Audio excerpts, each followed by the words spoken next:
Hi, I'm Lanny, and this is Preserving Today. Okay, today I want to talk about the total neglect method. Again, you might have seen my other videos where I totally neglect my June kombucha SCOBY. You might have seen my blog post on how I oftentimes neglect my ginger bug. When you're fermenting, these things want to live. So you have that on your side. They also want to adapt. So if you treat them perfectly by the book or by somebody else's book, then you're going to have a fussy culture that needs special treatment. But after you have your culture established, if you start to treat it in a way that works for your schedule and your environment, that will adapt to that environment and that schedule. So for sourdough starter, for the first several months, I was really careful to do things by the book. I fed it every 12 to 24 hours. I moved it to the fridge if I wasn't using it, and I was really careful and thoughtful about it. During that time, I observed it a lot, and I really paid attention to what it was doing so that I could start to understand my sourdough starter and then start to stretch its limits. Over time, I would leave it on the counter for 48 hours without feeding it, and now I'm leaving it sometimes 5 to 7 days without feeding it. Is this a good thing? No, but sometimes life gets busy. I keep telling myself I'm going to bake with it. I'm going to feed it tonight before I go to bed so it'll be ready to use in the morning, and I just don't. Because of that, the sourdough starter has sat on the counter for almost a week, sometimes more. And guess what I find when I go and feed it again? I find a bubbly and active starter. This colony of bacteria and yeast wants to live.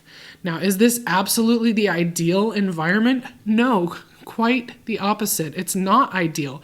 But the point I'm making here is that it still survives and can even thrive.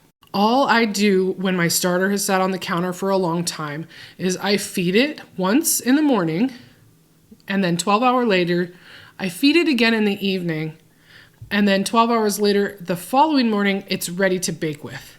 So I just do one extra feeding just to be extra sure that it's going to do what I want it to and be ready when I need to bake with it. This video is intended for people who have been keeping a starter for a while and might feel discouraged by how much maintenance it takes. You can watch my other video on how I make sourdough bread. That's my 10 steps to sourdough bread. And you can watch my other video on sourdough feeding ratios. Both of those I'm linking in the video description here. This video, I just wanted to explain that even if you mess up, your starter isn't dead. When I open it back up, it looks lifeless. It's very thin. It's not stretchy at all. There might be even hooch on top that's this grayish liquid. It smells like alcohol or nail polish remover, and that's all okay. A small amount of this will still inoculate some flour and water and get things going again. That established yeast colony wants to live. As soon as you give it food and water, it's going to get excited to do its thing. The worst case scenario that I've found when I've left my starter on the counter room temperature for 10 days without feeding it is that when I went to use it again, I fed it and it wasn't risen in 12 hours. It took 24 hours to rise that first time. And that's why planning ahead and feeding it a little bit before you want to actually use it is a smart idea, because once it rises and falls and you feed it again, that will be back to similar to your normal starter when it was at its healthiest.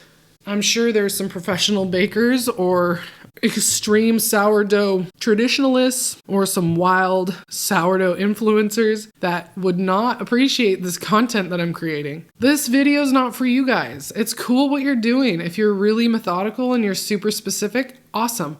This is for the people who want to make bread in their house but want to keep it realistic and want to keep it doable. And that's me. So I'm sharing my method of doing that.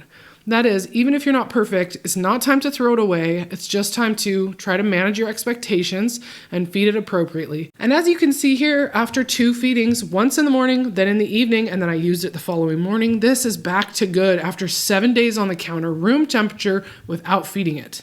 So I got it back going and I baked this beautiful bread. And before people start judging my crumb and saying that it's not properly fermented, I use fresh ground whole wheat. So this is a different type of a bread than those super airy white open crumb loaves that you see the crumb shots of on Instagram. This isn't supposed to be that type of loaf. This is a loaf that's made with nutrient-dense whole grains that are fresh ground and then fermented for a long period of time to make the best, tastiest, most nutrient available bread for my family. Anyway, don't get discouraged if you're not perfect. We don't need to be perfect. We need to be realistic, and we need to find a way to fit real food into our real routines for our real families. You might have different challenges than I do.